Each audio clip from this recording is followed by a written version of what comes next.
சித்தோட்கட்ல ஒரு பழைய லைப்ரரி இருக்கு. அதுல நிறைய பழைய புத்தகங்கள் இருக்கு. அது எல்லாமே புராண காலங்களை பத்தினது.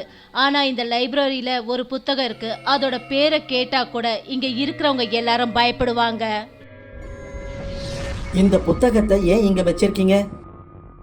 அந்த புத்தகத்தை எழுதினவர் இறந்துட்டாராம்.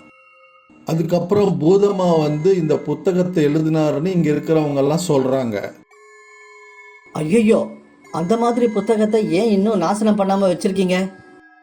ரொம்ப ட்ரை பண்ணாங்க. இதுக்கு முன்னாடி இந்த லைப்ரரியில மனிஷ்ன்ற ஒரு லைப்ரரியன் இருந்தாரு. மனிஷுக்கும் அவருடைய சீனியருக்கும் இந்த புத்தகத்தை பற்றி தெரிஞ்சது. மனிஷ், என்ன இருந்தாலும் சரி, நீ இந்த புத்தகத்துக்கிட்ட யாரையுமே வரவிடாத. இது பூதங்களுடைய புத்தகம். ஆனா அந்த புத்தகத்துல என்னதான் இருக்கு சார்? அந்த புத்தகத்துல என்ன இருக்குன்னு எனக்கு கூட தெரியாது. ஆனா இந்த புத்தகத்தை தொட்டவங்க எல்லாருமே மாயமாயிட்டாங்க. அதனால தான் சொல்றேன், ஜாகிரதையா இரு. அந்த புத்தகத்துக்கிட்ட யாரையுமே வரவிடாத. முதல்ல மனிஷ் அந்த புத்தகத்துக்கு தூரமா தான் இருந்தான். ஆனா சடனா அவனுக்கு அந்த புத்தகம் அவனை கூப்பிடுற மாதிரியே இருந்துச்சு. மனிஷ், இங்க வாயே, என்ன திறந்து விடு, என்ன திறந்து விடு மனிஷ். மனிஷுக்கு இதேதோ அவனுடைய பிரமன் நினைச்சுக்கிட்டு அதை பத்தி சுத்தமா விட்டுட்டான். கொஞ்ச நாள் கழிச்சு அந்த சத்தம் கொஞ்சம் கொஞ்சமா ஜாஸ்தியாச்சு. அதுக்கப்புறம் மனிஷ் ஒண்டியா இருக்கும் போதெல்லாம் அவனுக்கு அந்த பேச்சு சத்தம் கேட்டுக்கிட்டே இருந்தது. மனிஷ், இங்க வாயே, என்ன திறந்து விடு மனிஷ், என்ன திறந்து விடு. கொஞ்ச நாள் கழிச்சு மனிஷால அதை பொறுக்க முடியல.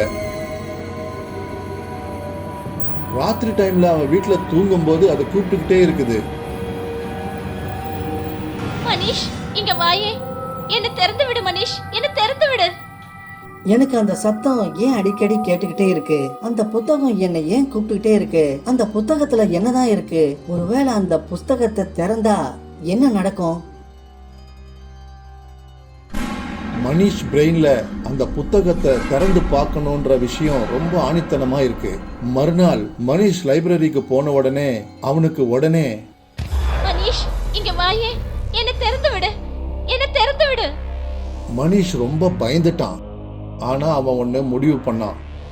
இன்னைக்கு எல்லாரும் தூங்கினதுக்கு அப்புறம் நான் அந்த புத்தகத்தை திறந்து பார்க்கறேன், அப்படியே படிக்கிறேன்.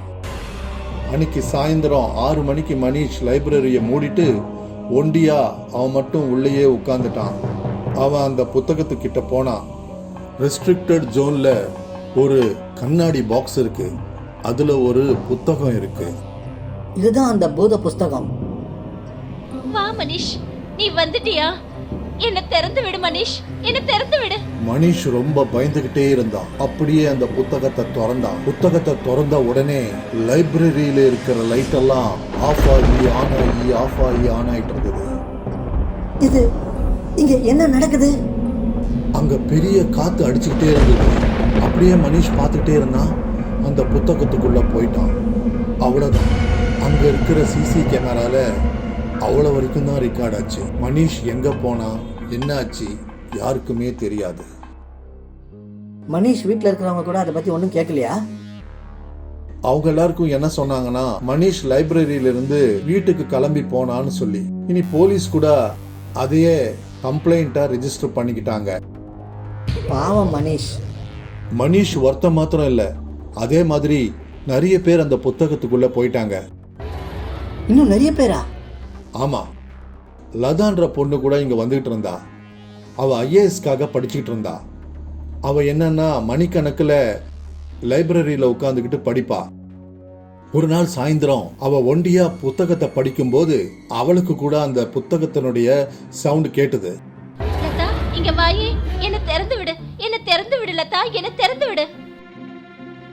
லதா பயந்துட்டு அந்த பக்கம் இந்த பக்கம் பார்த்தா. அவளுக்கு ஒன்றும் புரியல. அவளை யாரோ கூப்பிடுறாங்க.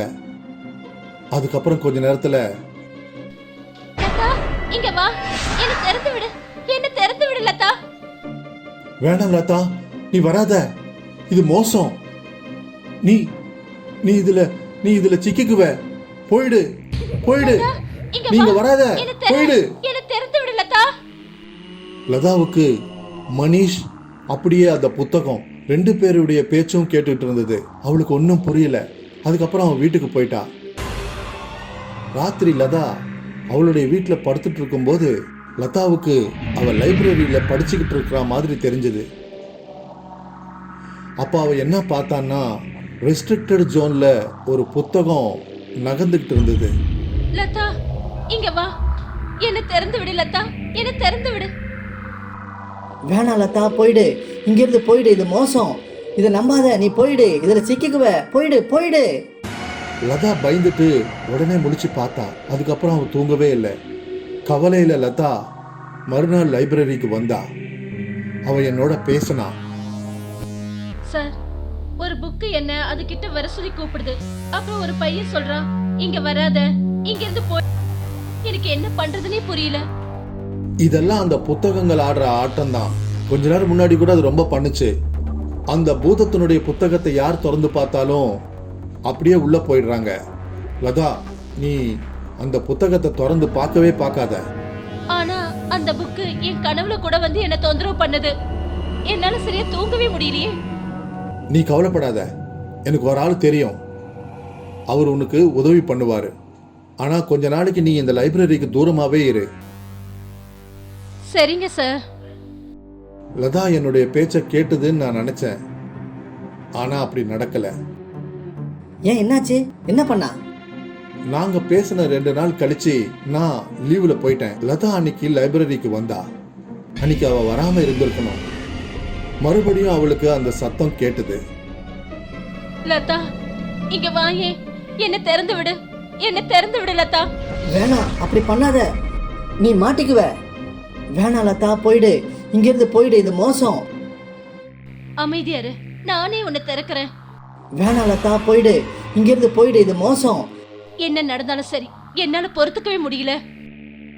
அவ கனவுல பார்த்தா மாதிரியே ரெஸ்ட்ரிக்டட் ஜோன்ல இருக்கிற புஸ்தகத்தை திறந்தா பார்த்தா.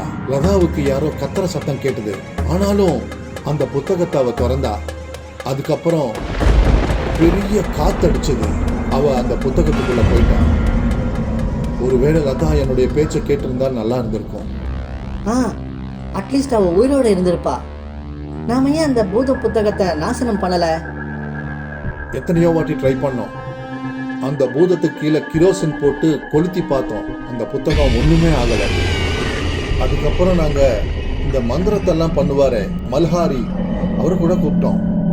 அப்படின்னா மந்திரவாதியா? இல்ல, அவன் மந்திரவாதி இல்ல. அவர் இந்த பூதத்தெல்லாம் அடக்குவாரு. அவருக்கு அதுங்களை பத்தி நல்லா தெரியும். மல்ஹர் லைப்ரரிக்கு வந்தாரு. அவருக்கு நடந்ததெல்லாம் சொன்னோம். அப்படின்னா அந்த புத்தகம் வேட்டையாட எல்லாரையும் கூப்பிடுது. ஆமா, அவங்க கனவுல கூட அது வருது. உங்களுக்கு அந்த புத்தகத்தை பத்தி இன்னும் என்ன தெரியும்?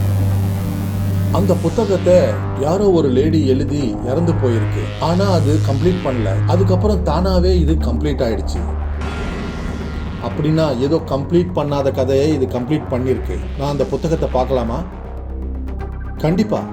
ஆனா ஒண்ணு, அந்த புத்தகத்தை திறந்து பார்க்காதீங்க. Okay sir. நான் மல்ஹாரிய அந்த புத்தகத்தை கிட்ட கொண்டு போனேன். மல்ஹர் அந்த புத்தகத்தை தொட்ட உடனே பெருசா காத்து அடிக்க ஆரம்பிச்சுது. இங்க என்ன நடக்குது? மல்ஹர் அந்த புத்தகத்தோட தியானம் பண்ண ஆரம்பிச்சாரு. பார்த்துட்டே இருந்தா அந்த புத்தகத்தோட ஒரு பேசுறாருன்னு நினைச்சேன். அந்த காத்து அப்படியே கொஞ்ச நேரம் அடிச்சது. எப்போ அந்த புத்தகத்தை அவர் கீழே வச்சாரோ எல்லாமே சாந்தமாயிடுச்சு. என்னாச்சு மல்ஹர்? நீங்க நல்லா தானே இருக்கீங்க? நான் நல்லா தான் இருக்கேன். ஆனா இந்த புத்தகத்தினுடைய கதை தான் ரொம்ப கஷ்டமான கதை. கொஞ்ச நாள் முன்னாடி ஒரு கதாசிரியர் இருந்தாங்க. அவங்க பேரு மாயா. மாயா எத்தனையோ புத்தகங்களை எழுதினாங்க. எப்போ அந்த புத்தகங்கள்லாம் அச்சடிக்கப்பட்டதோ அப்பவே அந்த புத்தகத்து மேல இன்னொரு பேர் எழுதியிருந்தது. அதுக்கு மாயா ரொம்ப வருத்தப்பட்டா.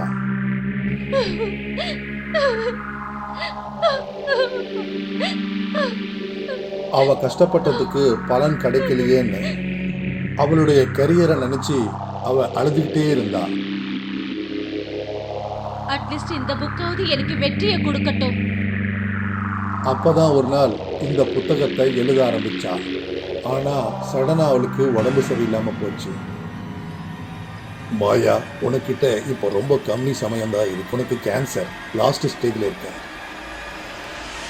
அதை கேட்ட மாயா ரொம்ப வருத்தப்பட்டா. ஆனாலும் அந்த புத்தகத்தை எழுதி முடிக்கணும்னு நினைச்சா. ஆனா அந்த புத்தகத்தை எழுதுறதுக்குள்ள அவ இறந்து போயிட்டா. அந்த புத்தகத்தை எழுதணுன்ற கோரிக்கை அவளுது. அதனாலதான் அவனுடைய ஆத்மா திரும்பி வந்திருக்கு. அதுதான் அந்த புத்தகத்தை கம்ப்ளீட் பண்ணிருக்கு. வினோத உலகம் ஒரு வினோத புத்தகம். இதை படிச்சவன் அந்த புத்தகத்துல இருக்கிற வினோத உலகத்துல கைதி ஆயிடுவான். அங்க இன்னும் மாயா உயிரோட தான் இருக்கா. அப்படின்னா மனிஷும் லதாவும் அங்க கைதியா இருக்காங்களா? ஆமா. ஆனா அவங்களை இந்த உலகத்துக்கு கொண்டு வர வழியே இல்லை. அப்போ நாம இந்த புத்தகத்தை என்ன பண்ணலான்றீங்க? ஒன்றும் பண்ண முடியாது. இதை நம்ம மந்திரத்தால கட்டி வைக்க முடியும், அவ்வளவுதான். அதுக்கப்புறம் இந்த புத்தகம் யாரையும் வேதனைப்படுத்தாது. மல்ஹர் சொன்ன மாதிரியே ஒரு மந்திரகாரனை கூப்பிட்டு அந்த பூத புத்தகத்தை மந்திர சக்தியால அடைச்சி வச்சோம். இப்போ அந்த புத்தகம் எங்க இருக்கு? கீழே பேஸ்மெண்ட்ல இருக்கு. ஆனா அதுக்கு தூரமா இருக்கிறது தான் நல்லது.